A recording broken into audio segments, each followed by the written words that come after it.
What's cracking? It's Tiger. So, the Padres have lost four in a row, and what was turning into a good road trip after some clutch bombs by Tatis has took a turn for the worst, and there's definitely no swag chain out recently for the Padres. So, they lost Tatis on Tuesday, and then maybe a couple more guys on Wednesday. The situation here was first and second with just one out in the fourth inning, and the Padres just couldn't catch a break. Lamet gives up this bloop single to Sogard to load the bases, and it looked like the Cubs were getting ready to break it open. That ball was up in the air for a while, and maybe it should have been caught.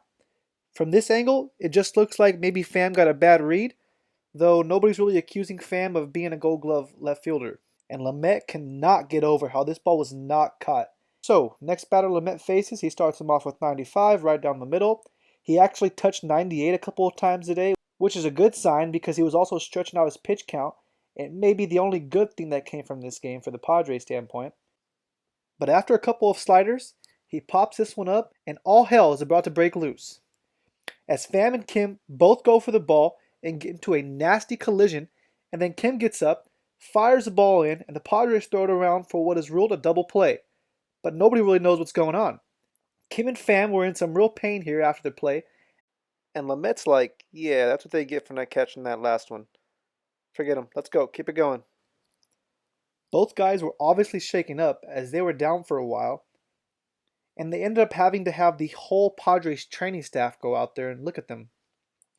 Cubs manager David Ross is trying to figure out what the heck was even going on, and then he asks his dugout and he says, "Was that ball caught?" And they're like, "Yeah, it's caught. Come on, man." And he realizes that was a double play, so he calls his guys back in.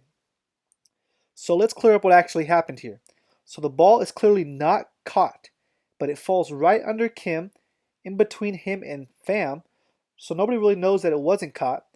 Then he gets up and throws the ball to Manny, who tags third base because the runner on second stayed there thinking it was caught. Then he throws it to Crone, who tags second base because the runner on first did the same. They were both force outs, so the runner that did tag up and score actually didn't count, and the Padres got out of the inning. So this umpire's like, honestly, I wasn't even looking. Let's call them all out. And then he's like, oh, good with me. This confusing and wild play wasn't the end of the fun, though, as after the play, Tommy Pham was clearly not happy about the collision. Looks like he's mad at Kim, though I'm not really sure who he has to be mad at.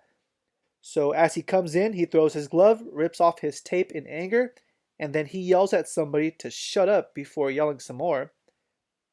It then looks like someone is yelling something back at him because he turns around and charges towards third base coach Bobby Dickerson, but he has to get restrained by who looks like Blake Snell and then is taken down into the tunnel and into the clubhouse to cool down.